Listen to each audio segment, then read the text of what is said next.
All right, Jim, you are good. Ready? Good morning, I'm Jim Spencer. I'm with the Bluefield, West Virginia Economic Development Authority, and this is one of our continued training programs. And the last time that Mary Hedrick taught this class for us was prior to COVID. So we're glad now that things have opened up. We've been having in-person classes. Some of you are participating by Zoom this morning, and we have 5 here in person plus some other folks here. And so we're looking forward to this. When you think about what the national government is doing and spending, nobody spends any more money than the federal government. And a lot of times they're buying goods and services that we don't even think about. Eggs, correct? Yes. And you think eggs, but with the Department of Defense and other things like that, there's opportunities for small business in West Virginia to take advantage of this. But you can't just walk up to the White House or the Pentagon and knock on the door and say, I'm here to sell you some goods and services. There's a process. And so Ms. Mary is going to walk you through that this morning.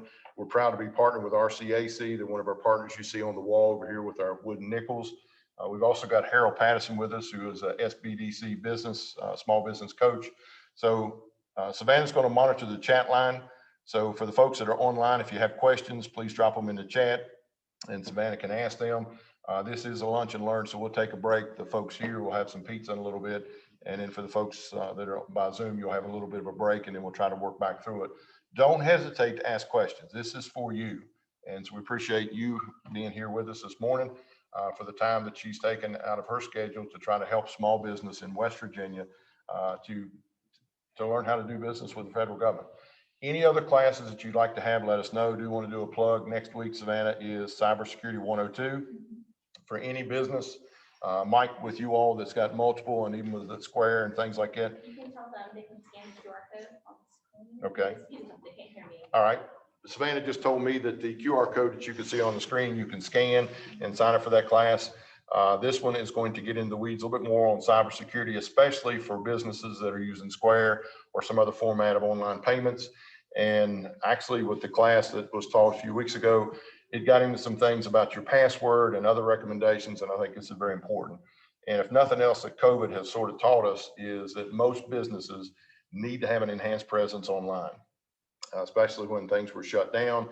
If you didn't have online presence and doing online sales, it probably hurt your business considerably. So we have that class coming up, and then in July, we have some classes taught by Intuit on QuickBooks. And so all classes are free, and it can help you if you're using QuickBooks to get things set up. Any other announcements before we start? Without further ado, we'll turn it over to Mary Hedrick of the RCAC, and please feel free to ask questions anytime that you need. Restrooms and things around the corner. If you need to take a break, please do so. Thank you. Thank you.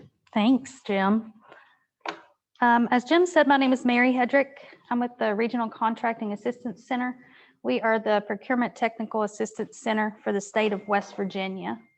Our focus is to make sure that those government contract dollars stay within the state of West Virginia. So just for example, say they're building a school. So why should that contract go to someone from North Carolina when we have perfectly capable contractors within the state of West Virginia? So we assist our businesses with registrations, understanding the bidding process, marketing themselves, and things like that. So Savannah, am I good to share? Yeah, okay. I just asked if you could just speak up a little louder for our folks. No, I'm sorry. Do I need to bring it up? You're good, just speak a little louder. Okay.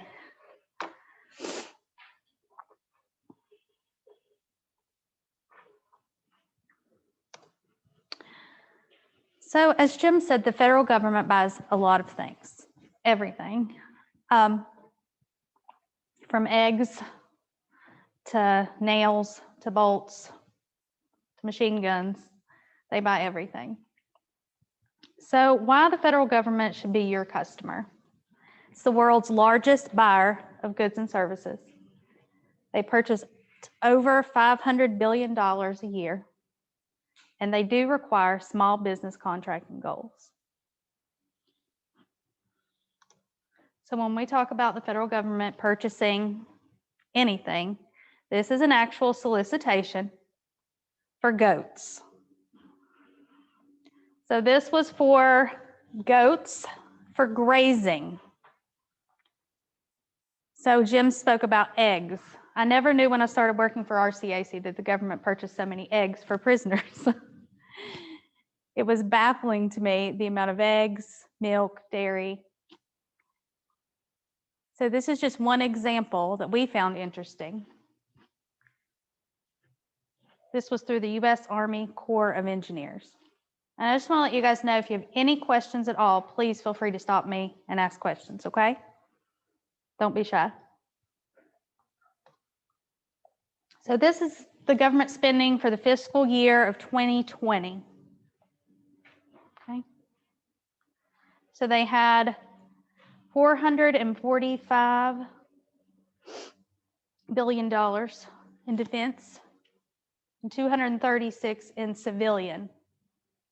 This is their spending records hit an all-time high, and that's for 2020. When you think about 2020, COVID hit.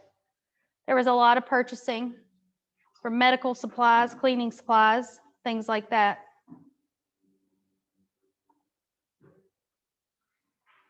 When we talk about small businesses, this is the small business spending increase that goes from 2016 to 2020.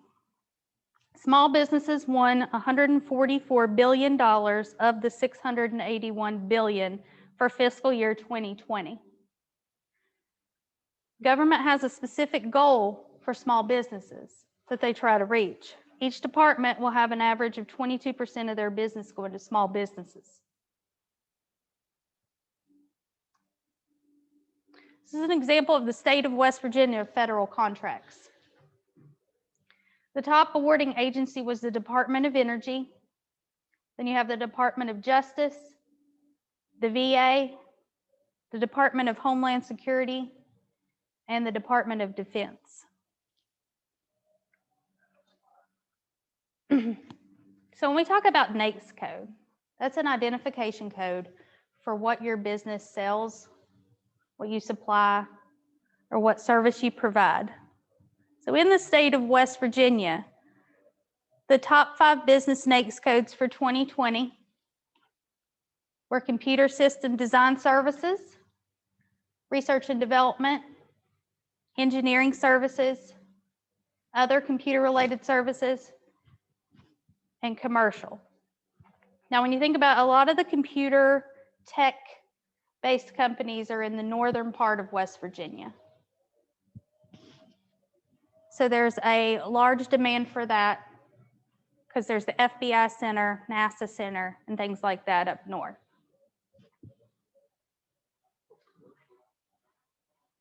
I'm not sure what that one said. Sorry. It cut off, didn't it?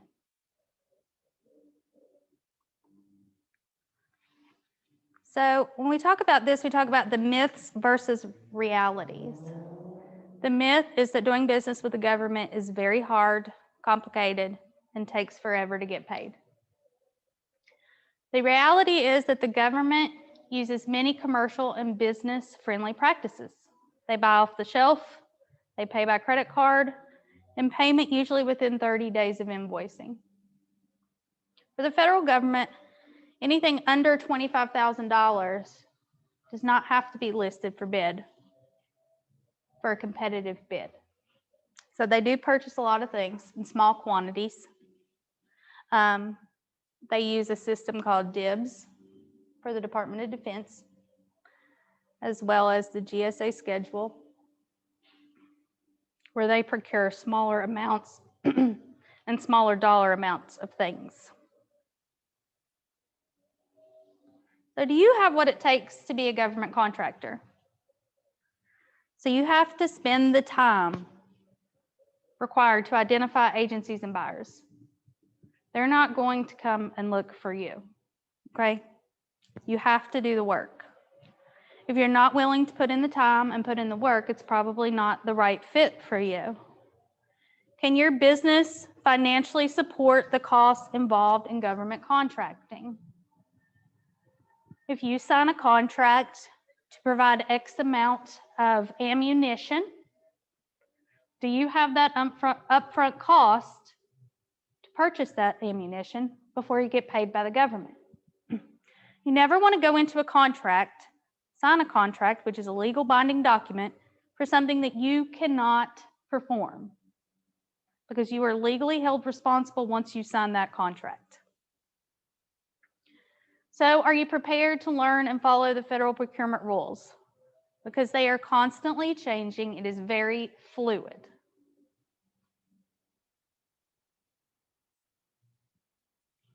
So what type of company is a good fit for the federal government? You must be motivated, good at paperwork, details, and follow-up. Some contracts may be 3 pages long. Some may be 150 pages long. It all depends on the service or product. Is your product or service marketable outside of the local area or continental USA? So would you like your contracting area to be West Virginia, Southern West Virginia, the Southeast, the whole country, or internationally? You have to be willing to prioritize and commit to your marketing efforts. And again, RCAC assists with these marketing materials to help you get your name out there, to network your business. You must be willing to research and understand the unique mission and objective of the government customer.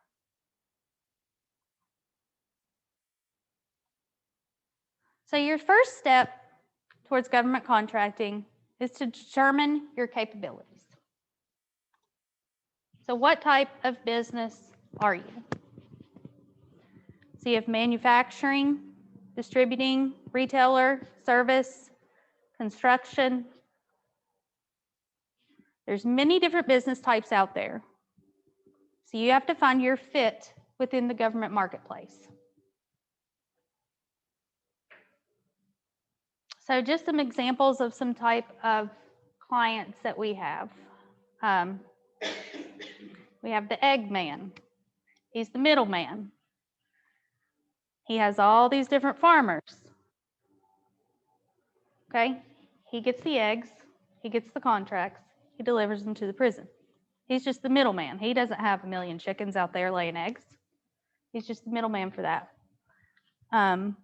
We have a man in Monroe County, gathers water from a spring, cans water. It's called 50-year emergency water. The government purchases 50-year emergency canned water. Okay. We have construction, lots of construction, HVAC. Government purchases a lot of HVAC equipment and service. Those are just some examples. We have some tech companies, local construction companies, staffing services, anything you can think of, really. So when you think of your product service mix, do you offer a product, a service, or both? Military items. Military purchases everything from tiny little screws that will go in a machine gun, ammunition. Think of all the N95 masks that the government purchased in a year. Wouldn't you have liked to have been a producer of N95 masks last year? Commercial items. Do you manufacture or distribute these items? Are you a service? Are you an HVAC service? An electrician, construction, environmental, janitorial, logistics, IT, and research and development.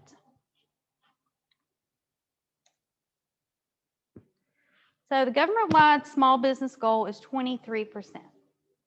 That means that they're going to award 23% of their contracts to small businesses.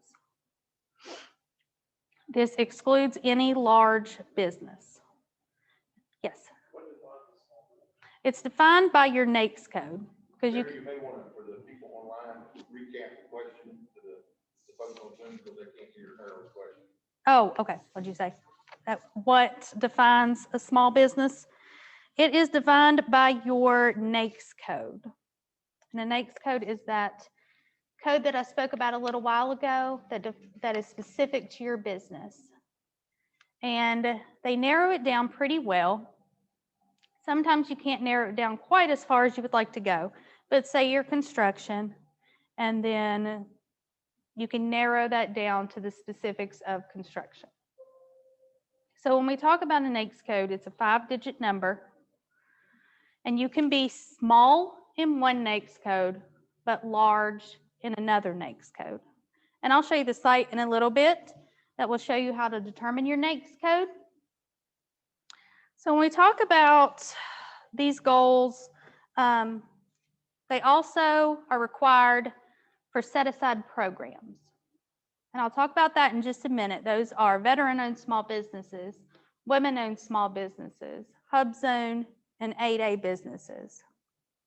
Prime contractors also have specific subcontractor goals. So you may not be the prime in a project, but you may be a subcontractor. That's a specific amount of work to be contracted out to small businesses.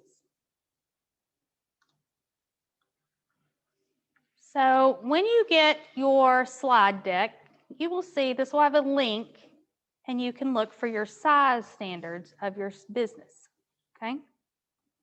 These have your NAICS codes, your SIC codes, your product service codes, your federal supply codes. And again, as I said before, you can be small in one NAICS code and large in another. You may be small in plumbing and large in HVAC, just an example. So for fiscal year 2021, I know this is hard to see, so I'll kind of go over it with you. These are the small business goals for each department agency in the federal government. So for the Department of Defense, their prime goal is 21.95% for small businesses. So that means that 21.95% of their contracts must go to small businesses. And then it breaks it down even further. So if you're a prime service disabled veteran-owned small business, their goal is 3%. And when we talk about being set aside for a specific socioeconomic group, such as prime, women-owned, or prime disabled, women-owned, hub zone, 8A, that means that only people in that specific socioeconomic group with that certification can bid on this contract. It cannot go to anyone else. So for example, their goal for women-owned small businesses is 5%, hub zones 3%, and they also have subcontracting goals. You can also look at the Department of Veterans Affairs. Theirs is 28.45% for small businesses and 3% for service-disabled veteran-owned businesses. So that's pretty typical across the board, is the 3% for disabled veteran-owned small businesses, 5% for women-owned small businesses, and 3% for hub zone small businesses. Does anybody have any questions? No? You guys are quiet. So what is your differentiator for your business? What are your past projects? Points of contacts, letters of reference, a clear and concise description of capabilities. Federal government sometimes will request what's called a capability statement. This is basically a one-page, it can be front or front and back. You don't really want to go more than that. It's basically the resume for your business. You would have all your federal contracting information on there, your NAICS codes, past performance, your capabilities for your business. And we also can assist you with creating those. So what are your company's strengths? What sets your company apart from the guy down the street? So why should someone buy from you as opposed to them? So look at your competitors. We tell people to always look at your competitors. We can find information on any government purchase. We can find information on anything that your competitor sold to the government. We can find all of those details. It's always public information. So we can assist you with that if needed. So you also want to look at your key personnel, your resumes for your corporation, the top guys, your employees, your subcontractors. What does your organizational chart look like? The breadth, depth, and relevance of your business experience. You can't start a business and immediately think you're going to get a $2 million contract with the government, okay? To work your way up. I always say, start with something you can handle, get your foot in the door, and see how it goes from there. Don't try to go with the biggest contract out there.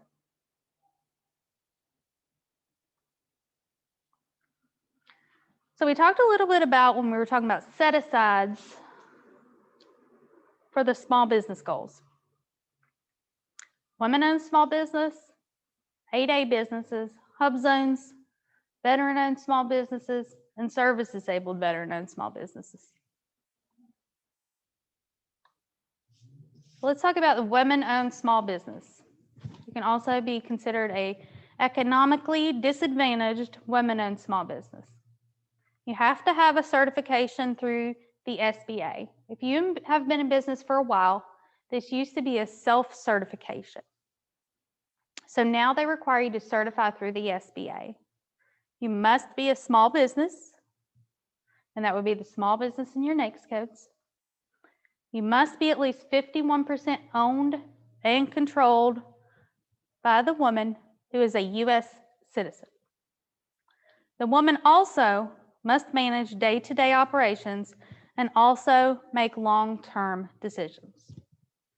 So you can't just put your wife as 51% owner of your company if she is not actually going to manage the day-to-day operations, just so you can get that set aside. We also have the 8A program, which is managed through the SBA. You must be a small business, not have previously participated in an 8A program, be at least 51% owned and controlled by a citizen who is socially and economically disadvantaged. Must have a personal net worth of $750,000 or less, adjusted gross income of $350,000 or less, and $6 million or less in assets. You also must demonstrate good character and the potential to perform on contracts. The hub zone. You must be a small business, be at least 51% owned and controlled by a U.S. citizen, community development corporation, agricultural cooperative, Alaskan Native corporation, or a Native Hawaiian organization or an Indian tribe. Your principal office must be located in a hub zone. And what that means is there is a, let me see, I'm not sure if there's a link to this. So this would be the hub zone map. So who wants to throw me out the address to your business? I can tell you. You want to give me your address? 530 Raleigh Street. Raleigh? Bluefield, right?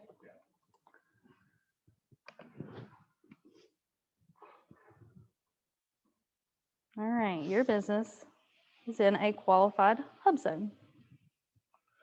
So what that means is, see here, this is the location. Let's say you go across the bridge. Oh, is it not showing? I'm sorry.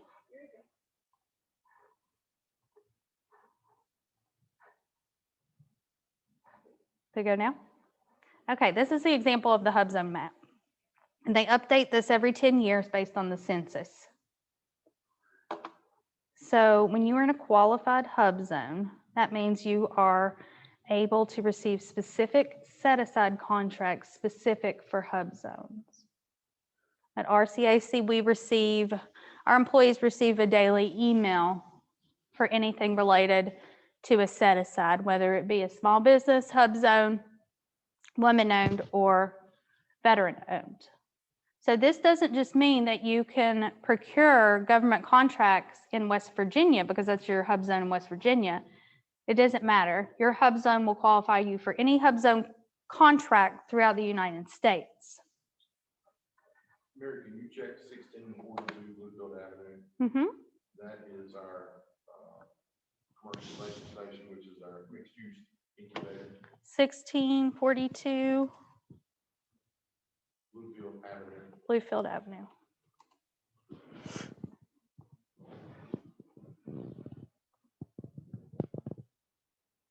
Yep, that one is in a hub zone. And it's so funny because you can go down the street and they won't be a hub zone. You want me to check yours? Let's go 214 Church Street. Bluefield? 214 Church Street. I just like to show you guys this so you'll have a little bit better understanding.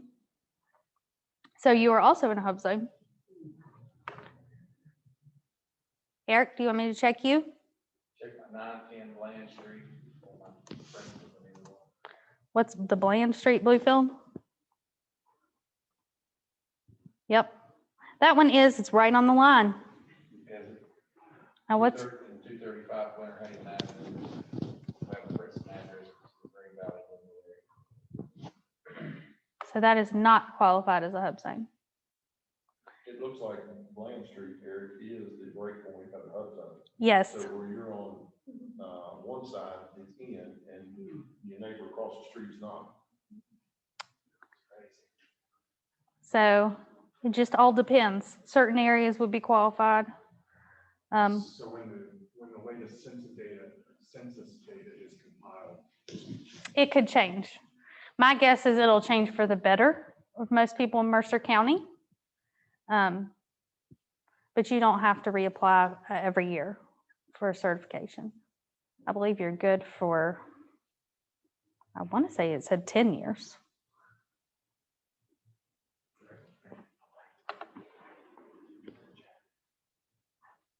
Okay.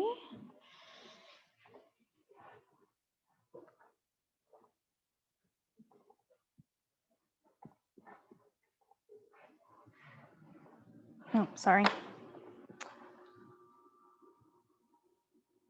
So with the hub zone, I talked about it must be 51% owned, okay? Your business must be located in that hub zone, okay? And here's another thing, 35% of your employees must also live in a hub zone, okay? And we typically would refer you to the SBA. There's a gentleman with the SBA who handles all the hub zone certifications. Service disabled veteran owned small businesses. Again, you must be a small business, 51% owned or controlled by one or more service disabled veterans. That veteran must also manage the day-to-day operations and also make long-term decisions. Again, they just can't be a name on a title. You actually have to participate in the business. Yes. on the hub zone, you said 35% of employees have to live in the hub zone. Yes. How often is that checked? I don't think it is checked for the hub zone for the 35% until your renewal is up. So at the beginning and then when the renewal happens. Yeah. Also, who is the hub zone person in the state? George Murray, the SBA. And for the folks, you may want to tell the folks online, George did a class for us last year on the hub zone. And so we may ask George to do a follow-up for the folks that are on the call and in the Okay, yeah, that would be great. Jim was saying that George did a workshop for them last year about the hub zone and that he may have him do that again soon. It's a very detailed process, that and the 8A program. As far as for the service disabled veteran-owned small businesses, you have to go through what's called vet verification. It's called verification first. And you have to provide quite a bit of information, and we can walk you through that process as well. Just to make sure that they know that you are disabled veteran through the VA. A lot of VA contracts are set aside for veterans or service disabled veterans. Most things within a VA hospital will be set aside for a veteran or service disabled veteran owned business. Yes, Eric. My understanding with disabled veterans is there could be percentages of that. What's the threshold there? Does it have to be 100%? Or could they be 25, 50? I'm not positive on that. I guess if you are just considered disabled through the VA, then you would be eligible for that. And I don't believe there's a percentage for that disability. You just have to show proof that you have received that disability through the VA.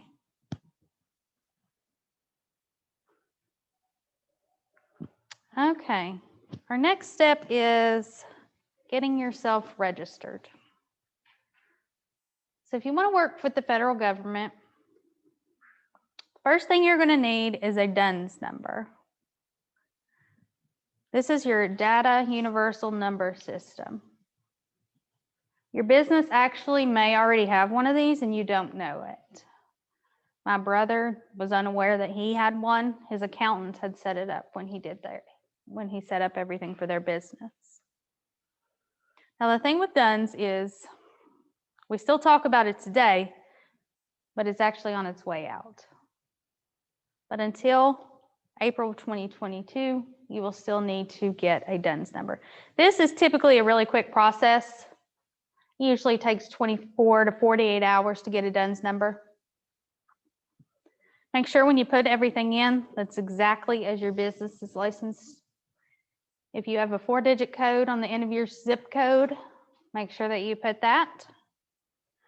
And if you ever need me to look up and see if you already have a DUNS number, I can do that for you also, if you're not sure.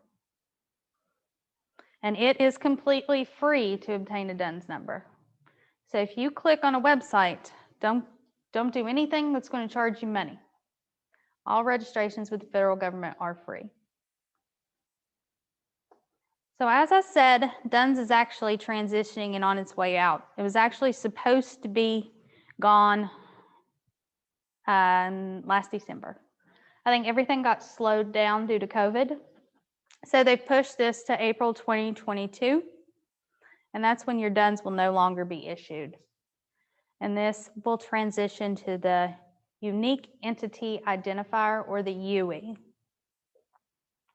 This is going to be assigned through the GSA and will automatically be input into your SAM registration. This is a bit different. Your DUNS number is all letters. A UE has a numbers, letters, nothing that creates any kind of words or patterns, anything like that. So I actually did a SAM registration for Eric yesterday, and once we hit submit, his UE was available. And what's good about this is if you decide to register your business with SAM, once the UE is available and no longer using DUNS, you don't have to wait for that DUNS approval. You don't have to wait that 24 to 48 hours. Because 95% of companies are going to immediately receive a UE unless there's an issue with your company. So when we talk about SAM, this is your System for Award Management. You have to be registered with SAM in order to do business with the federal government. This is the federal government. If you're doing state, if you only want to do state contracting, you don't necessarily have to be registered with SAM. But we tell people, if you're getting into the contracting world, go ahead and do your SAM registration. It's completely free, doesn't take that long. If something comes along and you say, man, I wish I could bid on that, you're already registered, so you can go ahead and do that. It basically allows you to get paid through the federal government. You can also, on sam.gov, update, renew, or check the status of your entity registration. You can search for other entity registrations. You can also use this for your competitors if you want to see what their NAICS codes are. All NAICS codes are listed in there. You can see what their primary is. It also has the ability to look at wage determinations, contracting opportunities, data reports, service contract reports, and most of this is public information. Okay. So this, I'm going to take you here. Okay, so this is the homepage for SAM.gov. SAM has constantly been changing, and I think they finally got to their stopping point for now. There used to be two different sites you would have to use. There was beta.sam and sam.gov. Beta was used for any kind of contracting opportunity searches, and sam.gov was used for your registration. But now they've combined everything into one site so that it's all there for you. So this is going to be the home page for your sam.gov.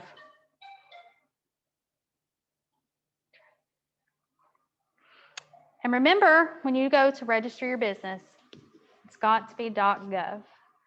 There are so many spam sites and companies out there that will say you need to pay $400 to register your business. Not so. Any of these registrations are completely free. If you do have a SAM registration already and it's time for your renewal, about 3 months before your renewal, you will start receiving 1 million emails from people saying that it's time to renew your SAM and that you need to pay them $400. I had a client in Bluefield who actually paid 2 different companies $400 to renew their SAM. So please do not do that. It is completely free and very easy.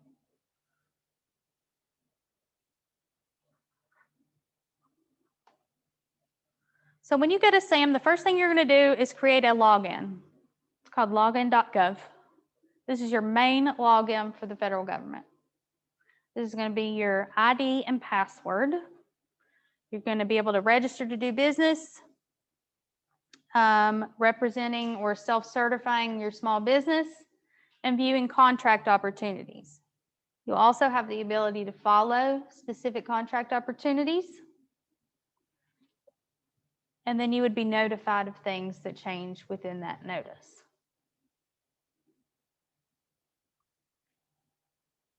So again, SAM has integrated many different portions, like I told you. So now you can register your business. You can view reps and certs. It's a very streamlined process now. So when you're registering with SAM, you're going to provide your company's core data. That would be your name, address, the type of organization, and your financial information. You do have to put your banking information into SAM because that's how you're going to get paid. You would provide your NAICS codes, your size metrics, and if you would like to be included in the disaster relief program. And what that does is say there was a flood in McDowell County and they needed vendors. So FEMA would look at that. If you're wanting to work with FEMA, FEMA will generally utilize contractors in the area of the disaster. It is their intent to employ those local companies instead of going out of state. Now, if there is no one to perform that service, then they will go to someone out of state or out of that area. But their main goal is to support the local businesses during a disaster. And you will also provide your point of contact information. That can be your business point of contact, your financial point of contact, and your government point of contact. So you could have yourself as well as your partner or your secretary on there.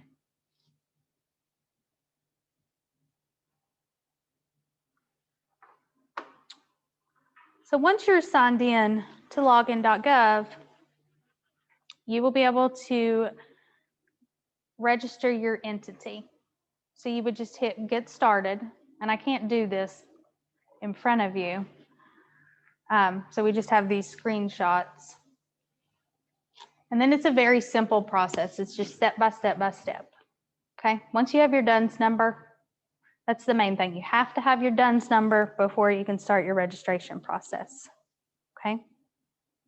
So once you have that DUNS number, then it's a very simple process. Part of my job is to assist with these registrations. I can come to you, you can come to me, whatever is best for you. My office is actually located at Concord, but we do travel to assist you with your business.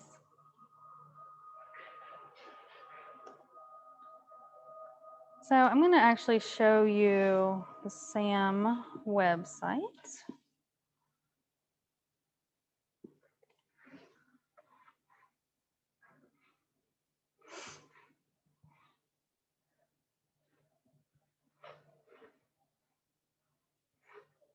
Is that showing?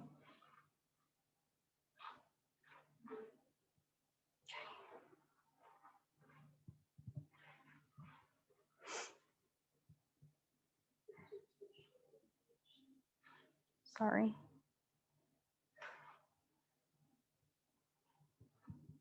My little box left.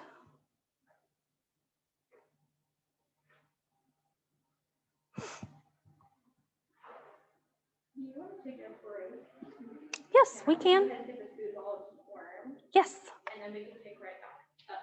Okay. So if we just let the folks on Zoom know, we're gonna take a quick, like, 10-ish minute break and we'll Okay. start. All right, guys, we are going to take a break and we will be back in about 10 to 15 minutes. You were unmuted. Okay. All right, guys, we are back. If you hear some background noise, that's just some work going on around here. So hopefully it won't distract you. So again, before our break, we were talking about sam.gov. Savannah, can you see this screen on yours? Yes. Okay. So this is the sam.gov homepage.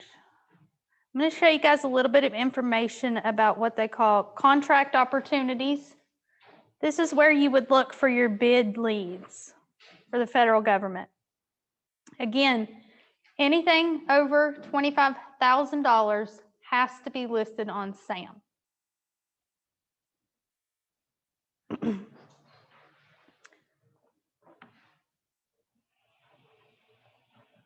So once you get into here, I'm going to do an advanced search. Okay. And I'm just going to type in, just to do something simple, WV for West Virginia. Okay. The main thing you're going to want to look at, as you see right here, this little drop-down box where it says relevance. You want to select updated date, because as you see, when it populates initially, it could be stuff back to 2014, which is really irrelevant to now. I'm not exactly sure why they do it like that. So you just want to change it to updated date. And what that does is it's going to bring everything up that was published most recently. So again, I think you were talking about landscaping. The first one that pops up is ground maintenance in Big Bend, West Virginia.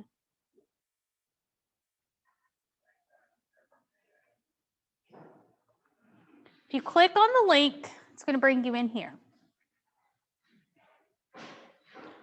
This is solicited through the Department of Defense and the Department of Army.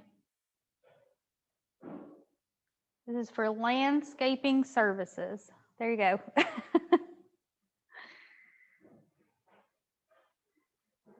Each of these little boxes will give you the information. Under general information, it's going to tell you that this is a sources sought. What a sources sought means is this is not out for solicitation now. They are looking to see who could provide this service. In the sources sought information, you would provide if you were a woman-owned small business, service disabled-owned business, hub zone, anything like that. What this does when you respond to the sources sought is they're going to gather all this information for all these people and try to decide if they should set this aside for a certain group. or it should be full and open competition. So under contract opportunity type, that's where you see that it says sources sought. It could also say solicitation, pre-solicitation, or award if it's just been awarded, okay? It's going to give you the published date and the response date.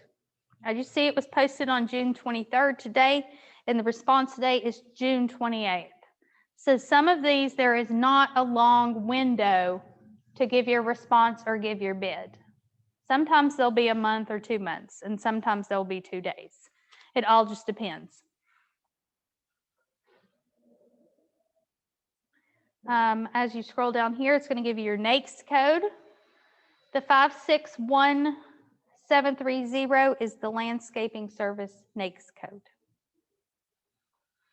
Place of performance is in West Virginia. As you scroll on down, the description on some of these, where this one's just a source of salt, it's very minimal. A lot of time they'll give you the scope of work or the SAL. As you scroll down, you're going to get into the attachments. What you will find on a lot of jobs that involve landscaping, yard service, things like that, is your attachments will be a lot larger because they're going to have maps and diagrams of the area that you're going to be performing that service on.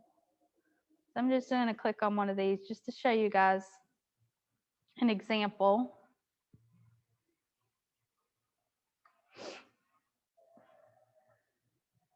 Maybe.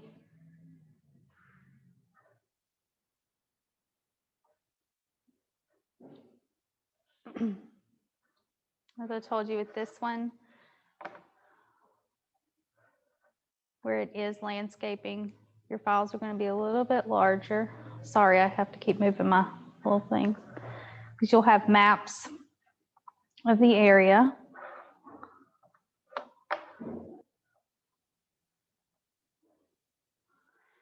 And this is going to be your sources sought notice. Again, if this was a real solicitation, this could go up to 100 pages. It all just depends. They're all different. State of West Virginia solicitations are usually pretty simple. Again, it's saying please indicate your NAICS code. You can't see that, I'm sorry. I keep forgetting.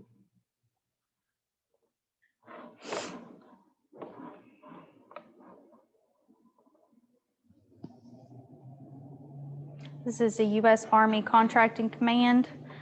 They're searching for the grounds maintenance service in Big Bend, West Virginia. I'm not exactly sure where that is. Do you know, Harold? I think it's between Parkersburg and Clarksburg. Okay. When it says performance work statement, this can also be called the statement of work. This is going to be the description of what exactly this solicitation is looking for. They'll give you specific instructions on how you are to respond to this, since this is a source of salt, all the information that they need. So for this one, they need you to give your NAICS codes, any concerns or unclear information that you have, your capability statement. And again, I spoke to you about that a little while ago, and I'll show you an example of that in just a moment. What type of work your company has performed in the past. Are you going to utilize subcontracting for this project? You also have to provide your organization name and all of your contact information. If you have a socioeconomic status. And then it tells you exactly where to submit. Again, this is just a source of salt, so it's a little bit simpler. When you're going to find more complex is when you're responding to a request for proposal. A request for quote is basically just pricing. Like you have this part, this part, this part. You're going to give them a unit price and then a total cost for however many units they want. But when you go into responding to requests for proposal, you have to provide a little bit more information, your previous work history, your officers, anything that it specifies within that. And we do a workshop, a Zoom workshop every other month. That gives you that information too on how to respond to a proposal. So when this talks about capability statement, I told you all that this was sorry, let me find it. It's basically your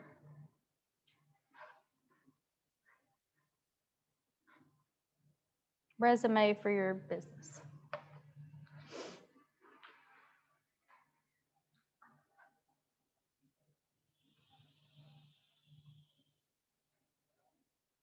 Okay, so this is an example of one for All Ball Tree Services that I helped him with. Again, you're going to have your DUNS number and a cage code. Cage code is assigned once you complete your SAM registration. You're going to have all of your contact information. And then if you are in any socioeconomic group, you would want to put that. You're certified through the SBA as a woman-owned small business. They have a logo. Vets First program, they have a logo that you can add to that. You're going to give your NAICS codes, your company overview, your core competencies or your differentiators, what sets you apart from the competition. And then you can also put any companies that you have done work for in the past. You can also use personal statements from people that you've worked with and add that on there. If you were a large business, you've been in business for a really long time, your capability statement would probably be front and back to provide all that information. This is a newer business, so it's just the front page.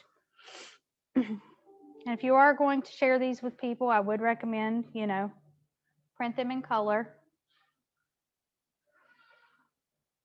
So that source of salt was actually asking for a capability statement. So you would have to provide one of those for them.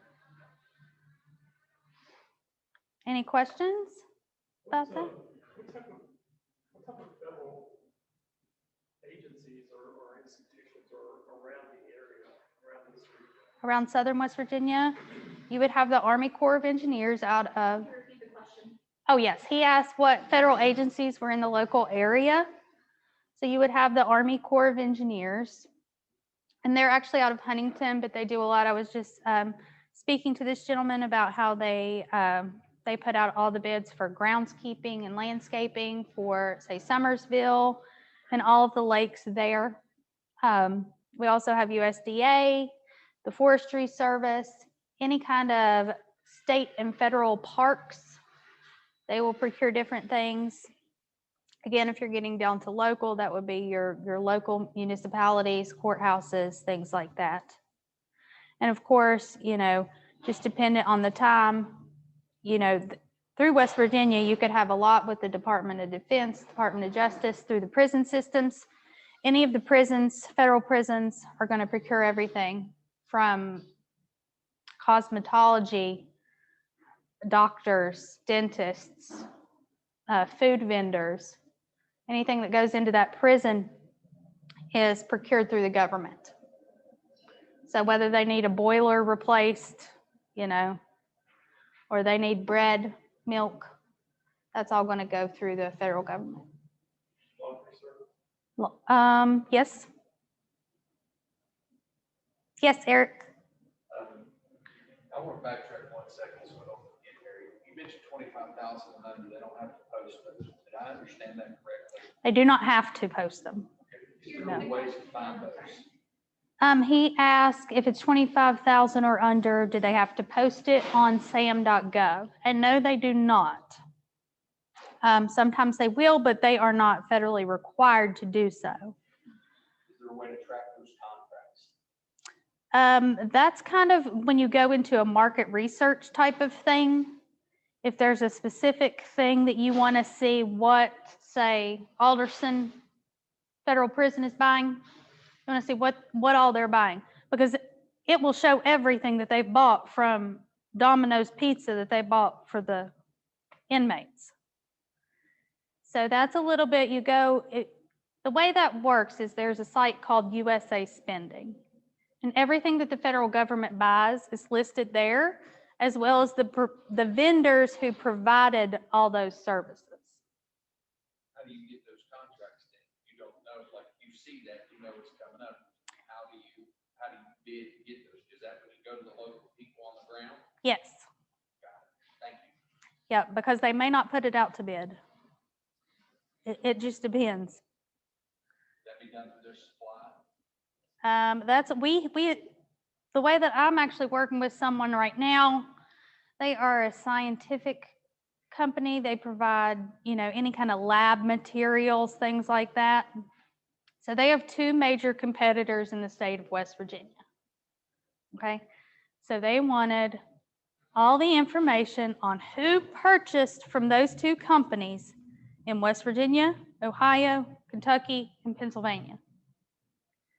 Okay, so I go through this. RCAC uses a specific site that we can gather this information. And then you just have to dig deeper and deeper until you get exactly what you want, which is typically going to be the purchasing department in these agencies. Because if the purchasing department is going to procure all of the things for that prison. Mary, it would be the agency, not like Welch Prison. I wouldn't go to Welch to go to that. I go to the Bureau of Prisons to find out where that's at. Yes, he asked where you would go in that agency.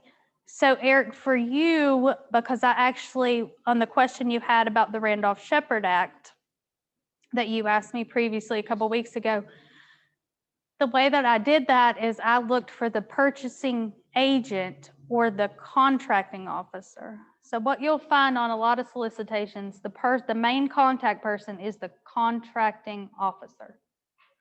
Okay, so the McDowell County Prison has one contracting officer.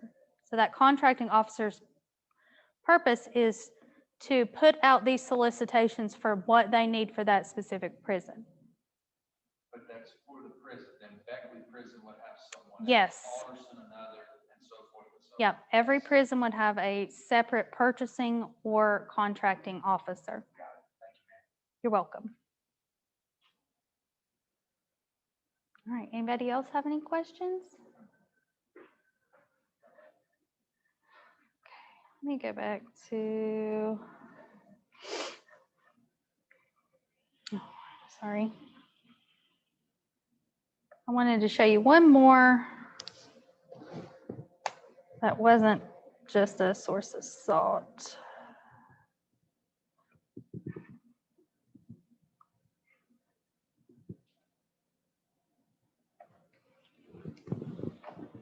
And you can search by anything that you would like to. If you have a specific NAICS code, national stock number for a product, if you sell, if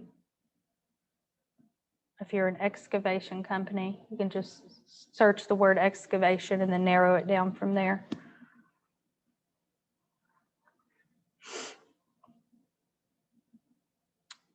So again, if I just did a search on West Virginia, change that to updated date. These are all your filters that you can use. So if you want to look at specific set-asides, this will pop all of those up and it would only give you search results for those set-asides. The place of performance and the status. The inactive will be anything that's already closed or awarded. Okay. Place of performance would be the actual location. The actual location that this is performed. So if I went into McDowell County Prison, it would be under there. You typically would just go by the state. It's not going to narrow it down that far, but you can narrow it down to the Department of Justice and then narrow it down farther to FCI McDowell. I can show you that. It is FCI, right? Yes.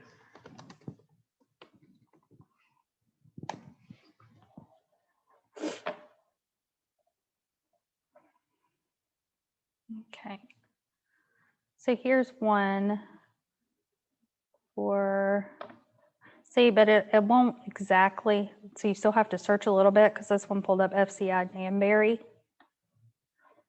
So where you put in that FCI McDowell, you just pop that West Virginia in there. It's still going to pull all those. So what's the zip code for Welch? 24801. And that's going to pop up FCI McDowell.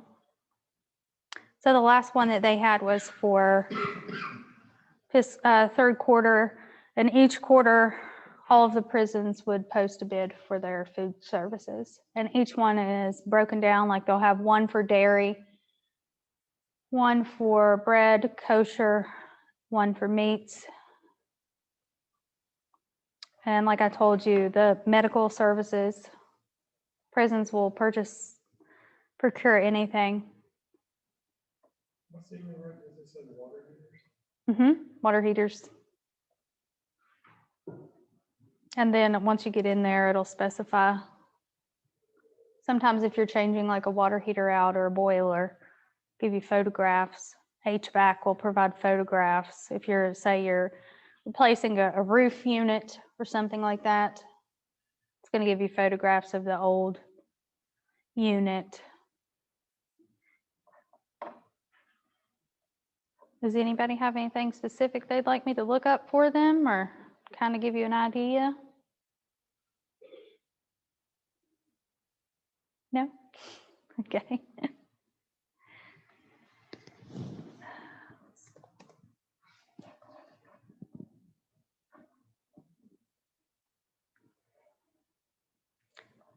So this is a solicitation. This is for the National Forest Service for wire fence.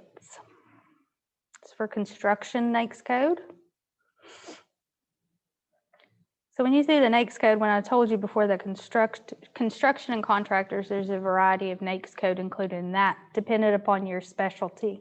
Okay, I'm going to give you your place of performance, which is Thomas, West Virginia. It's going to give you a description and all of your attachments. If there are any amendments, those are also going to be posted. The way that works is if there is a deadline for questions about the bid, usually they'll post an amendment with the Q&As to those. If they decide to extend the deadline for responding to the bid, they'll also post an amendment for that.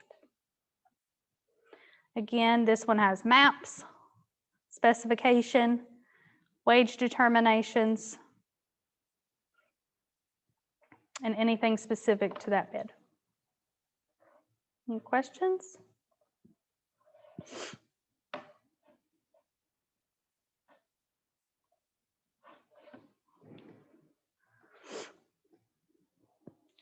You guys are so quiet. Sorry.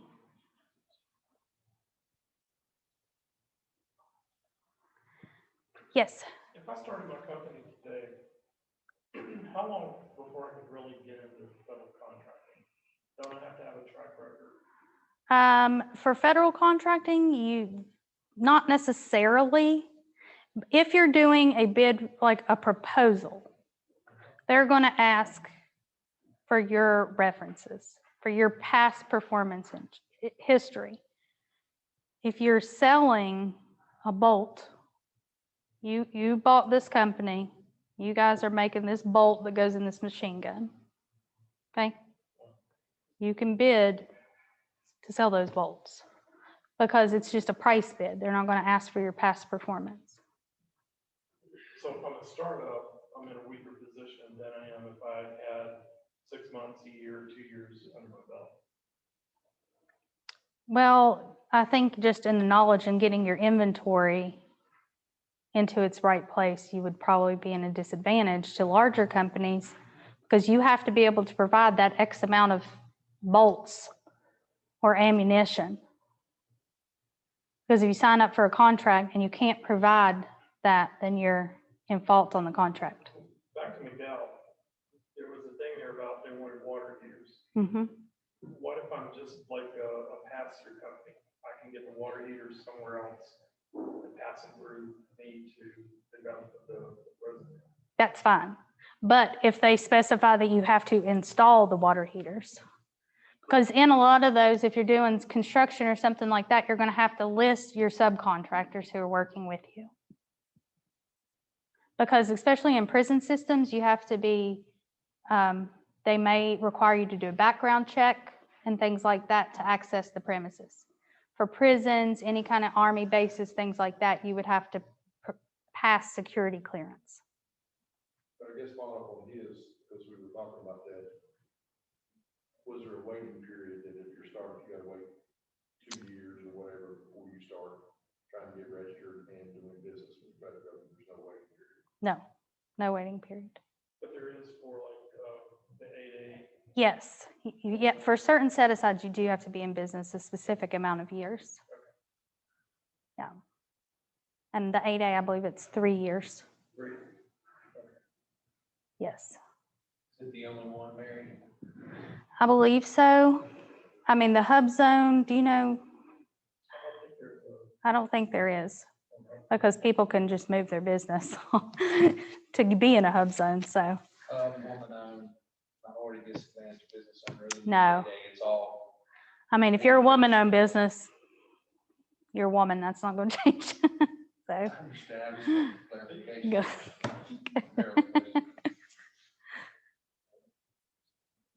thought that was right, but I wasn't Yes.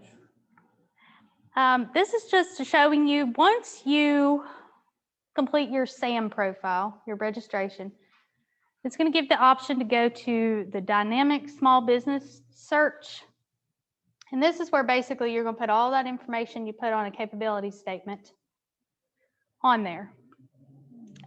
This is kind of like a marketing tool and it's free, so why not use it? Because other vendors can search for you on here and companies as well. This is just an example of the profile. You're just going to provide your DUNS number, and I'm assuming that they'll incorporate the UE number in there. One thing that I always tell people when you do this is make sure that you go back and update this regularly, because at the bottom here, like on this is for performance history. If someone is looking you up to do a construction project and your last performance history that you have listed was 2008, they may think that you're not even in business anymore, okay? So make sure that you keep that up to date.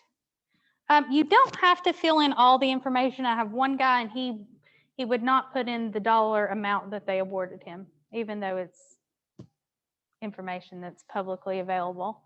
So you don't have to answer everything, but just make sure that you go in there and keep that up to date.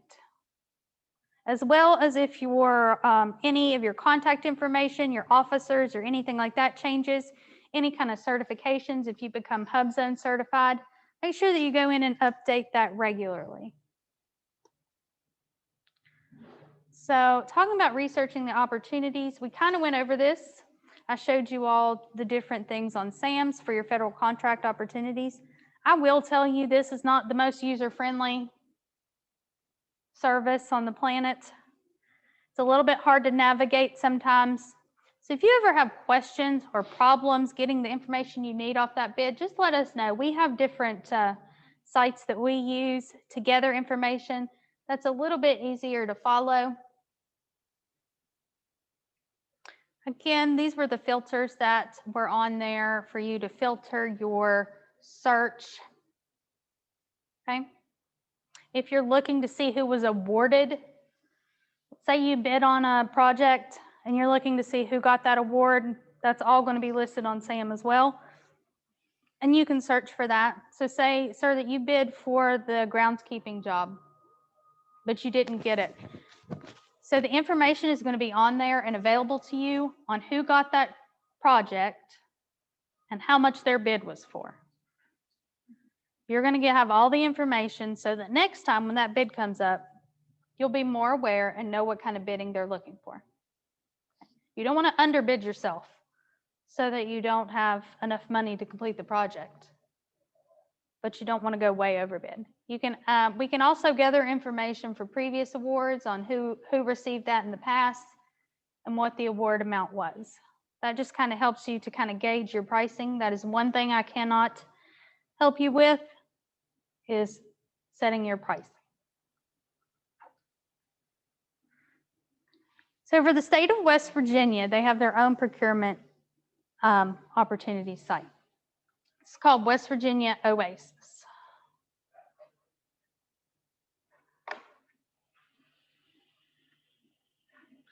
This is the West Virginia Oasis site. This is going to be anything that's bid through the state of West Virginia. Going to use the vendor self-service portal. This is the page it will open up to. When it says to create you can also create an account with them. If you want to be able to bid electronically with the state of West Virginia, there is a fee for that. I believe it's around $135 a year. That would allow you to electronically submit your bids through this site. But most bids, they'll also give the option of mailing or some other way of delivery for the bid packet. So if you do not want to spend that, you can, even if you are not a paid vendor, you can always view the published solicitations. Okay. Once you click on that, you have different search ways that you can do. You can do a keyword search, a status. As you scroll down, this is going to bring up the description, the solicitation number, and the closing date. I like to look at the published date as well. So again, if there's any kind of amendment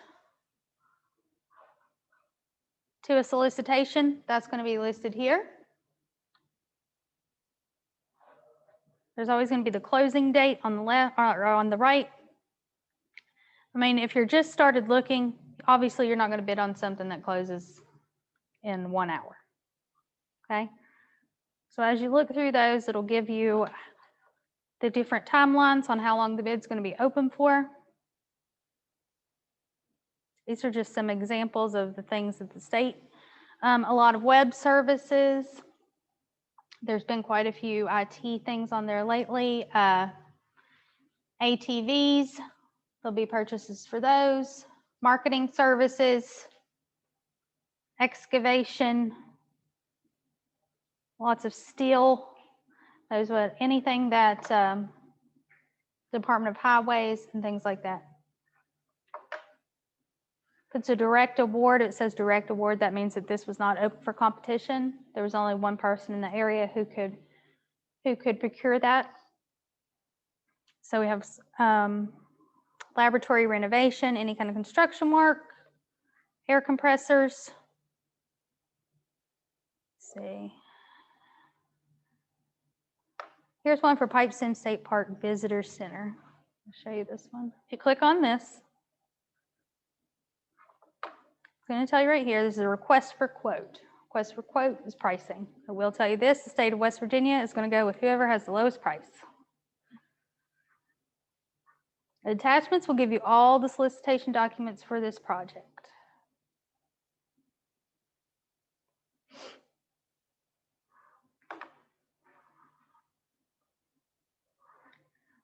This is your solicitation documents for the septic construction. Solicitation number is here. Close date. You would fill in all of this information if you were bidding on this. Vendor name and all of that information. Signature. One thing that we do as well to help you if you're new to this is we will go through and mark up the documents for you so that you'll know the important things to read and where to sign. Okay. Some projects, mostly construction projects, you're going to see mandatory pre-bid meetings. That means if you do not attend the pre-bid meeting and sign the sign-in sheet, you cannot bid on this project. And it'll tell you in there where and when that pre-bid meeting is. Question deadline, submit your questions. This is the contracting officer. This is who you would contact if you had any questions or concerns about this project. Also, inside of these documents, if this is construction, you're going to have your bonding levels, insurance information, things like that.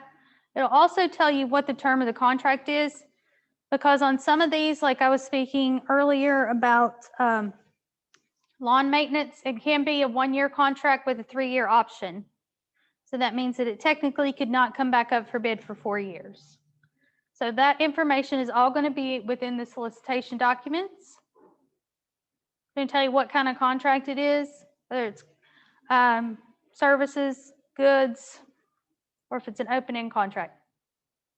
They'll tell you exactly how many days you have to complete the contract from the notice to proceed. This is a rather lengthy one. Like I said, each construction ones are typically a little bit longer in length for a solicitation for your request for quote.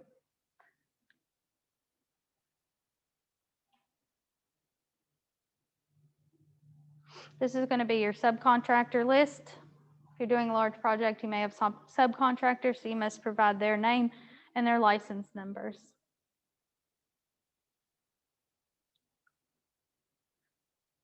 We'll show you everywhere to sign on these. Purpose and scope is the one thing that we look at first before you go through all of these documents. Just search for the scope of work, because you want to look at that first to make sure this is something that you can actually do. There's no use in going through 45 pages of documents if you can't provide that scope of work. Okay, so this one, for example, they need 3 new septic tanks and drain field systems at Pipestem Resort State Park. So if that's something you can do, then I would go back and review all the documents. Again, they're going to have different attachments, probably with photographs and things like that. Does anybody have any questions on Oasis? Yes. Talk about $25,000 minimum bid feds. Is there a minimum bid threshold with state contracting where they don't have to put something out to bid if it's under a certain number? Not that I'm aware. There's not a minimum on the state. Everything's bid. Yeah. But they also, a lot of these, like colleges, like Concord, for example, they don't have, if it's under 15,000, they don't have to put it out for bid. That just goes by the institute. So it'll go by. So that if it's something they can buy with a credit card, Right. they're going to buy it with a credit card, probably. Okay. Yeah, these you're going to see your larger contracts. Any idea how much West Virginia spends? No, I forgot to look up how much West Virginia spent last year. The other thing, and I get this question quite often, is there like the feds have the 8A, the women in business, the state of that, is there those types of designations for the state of West Virginia? The state of West Virginia, I have not seen any type of set-asides for the state.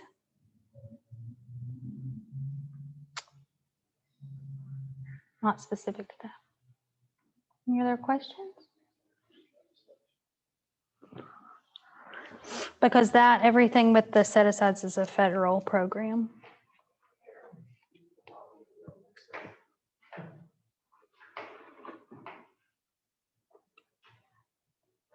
And sometimes what you mainly need to watch on these is your turnaround time. You want to make sure that you have time to get your bid ready, because some of them you really don't have a lot of turnaround time. How flexible are they, Ms. Mary? Like if the deadline is They're not. at all? Nope. It's either done or it's not, right? Mm-hmm. Now, you may have like an hour, because I'll give you an example. One of the clients from here in Bluefield, she worked so hard on this proposal, like weeks on this proposal. She thought, this is why we say read every detail and let us read it and then you read it again. She thought you could submit it electronically, but it had to be hand delivered or mailed to Charleston. And she realized this 1 hour before the due time, before the time ended. And she called and she was in a panic. And I said, I don't know. I said, all I can tell you to do is to call the purchasing division in Charleston and see if they'll take it. And luckily they did. Like, she immediately got in her car and drove that paperwork to Charleston. How about on completion projects, like if you have rain and you have groundskeeping things and the deadline? Oh, okay, on that. Yes, there's going to be some wiggle room on, weather.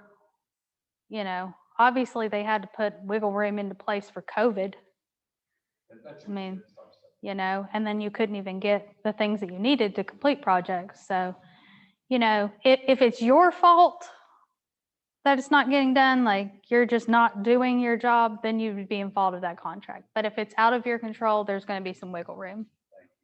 You're welcome. Let's see.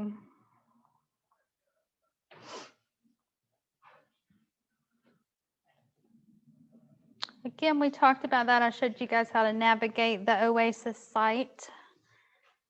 And again, within all those documents, whether it's federal or state, there's going to be information for the contracting officer. And that's the person that you would contact with any questions.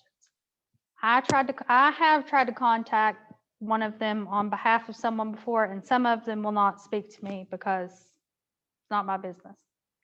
So some of them are really nice and will talk to us and allow us to help you, but we can always do like a merged call with you and them to kind of be the facilitator to ask the questions. You want to make sure that you determine your fit. One thing is to determine your geographical scope, okay? Do you want to be just West Virginia? Do you want to be the Southeast? Do you want to be West Virginia, Ohio, Kentucky, Virginia, Pennsylvania? Or do you want to be the entire country? I have one company. They want nothing north of Summersville. Nothing, but they don't know why they're not getting anything. So you just have to determine what's best for your business and how far you want your men or women to travel to do this. Are you selling a product? How far do you want your salesman to go?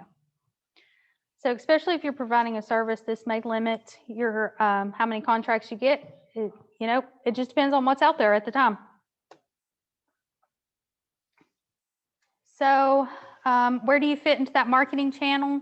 Prime contractor. If you are the prime contractor, you are responsible for the entire project, okay? Subcontracting. Subcontractors are employed by the prime contractor to do parts of that project. So you may have a construction company, but they don't specialize in plumbing, so they'll subcontract that out. But that prime contractor is responsible for that subcontractor getting that work done. Teaming. That's when one or more businesses work to perform that contractor. And you can also have a joint venture, which is 2 or more parties who form a partnership.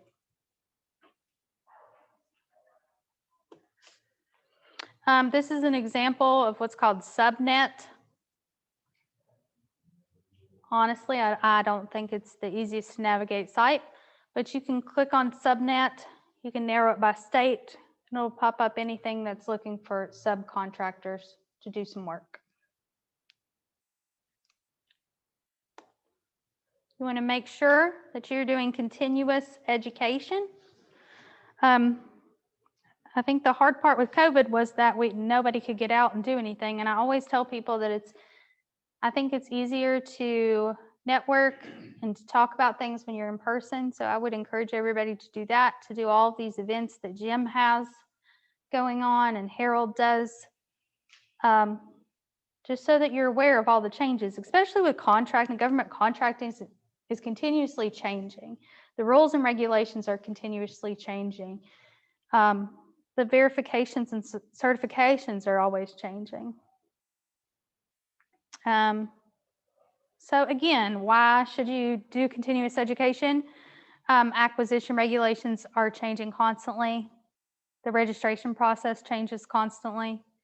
New administration brings new agendas. And buyers retire, relocate, and are reassigned. So that could be your chance to get in there and scoop up that solicitation. So we encourage you to do networking and personal marketing. Use contracting organizations and publications to find conferences or matchmaking events. There's a lot of SBA events You can do those in your home, and sometimes they have in-person ones. They've done a lot of like weekly events due to COVID. Our website would also feature anything that we are participating in. And Harold is a great resource as well with the SBDC. So again, a little bit about RCAC. We are procurement counselors for the state of West Virginia. We only assist businesses throughout the state of West Virginia, and if your business is not in West Virginia, we can point you to the PTAC in your state. We do provide our counseling. We provide assistance with your registration, certifications, and verifications. Again, we do workshops. We partner with different agencies to do workshops. We do offer a bid match service. What that does for you is it takes SAM and OASIS and any other state's bid match system, and what it does is it navigates all those, sends you a daily email with bids specific to your NAICS codes, your keywords, and your geographical service area, so you don't have to spend all day searching for those. We have 4 offices throughout the state. I am at Concord University in Athens. We have our program manager and 2 counselors in our Charleston office. We have a procurement officer or procurement counselor in Fairmont and 1 in Martinsburg. So we service businesses throughout the whole state of West Virginia. My area is mainly southeast West Virginia. So Mercer, McDowell, Wyoming, Raleigh, Monroe, Summers, Greenbrier, and sometimes Nicholas and Fayette. It just depends. And again, RCAC, we are funded through the state of West Virginia and the Defense Logistics Agency. We are a nonprofit. So again, our goal is to assist West Virginia businesses throughout the state. Does anybody have any questions?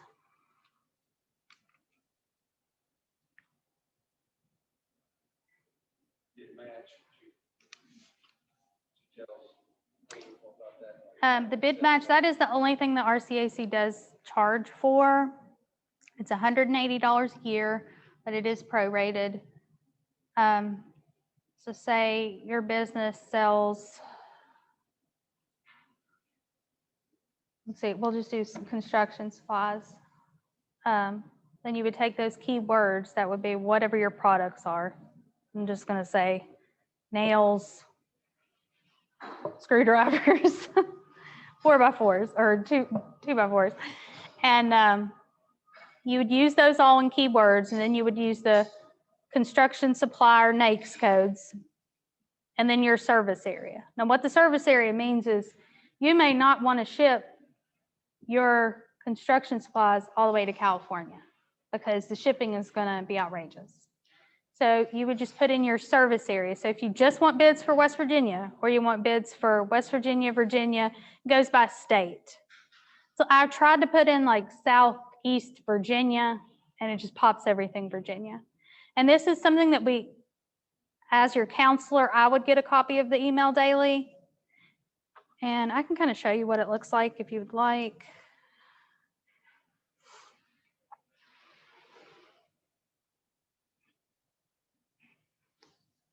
Can I share my screen one more time?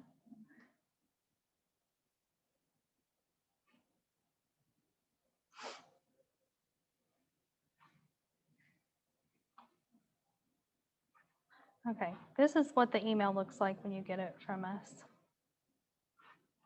This is for Pfizer Scientific. I don't think any of you all are selling this, so I can share it with you.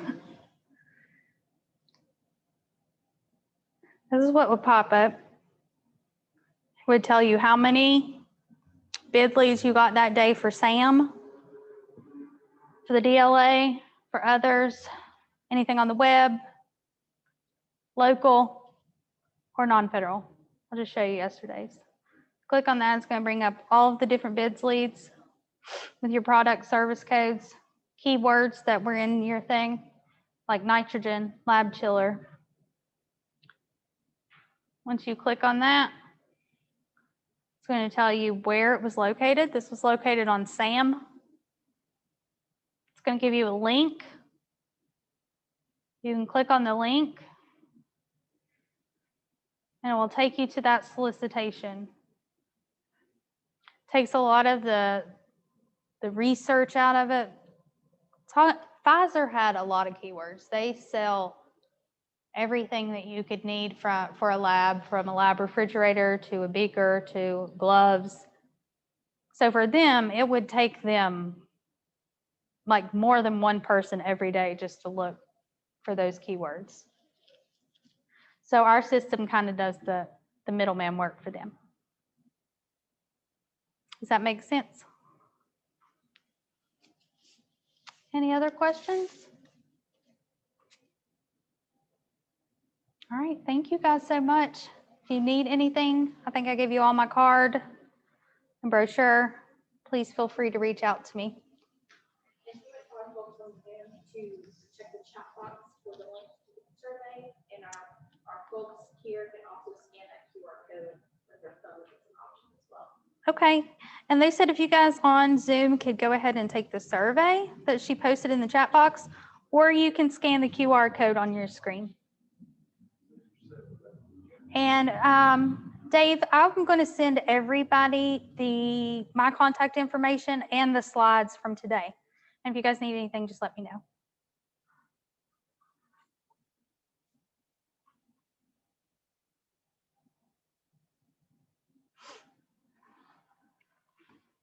Barry, we want to thank you.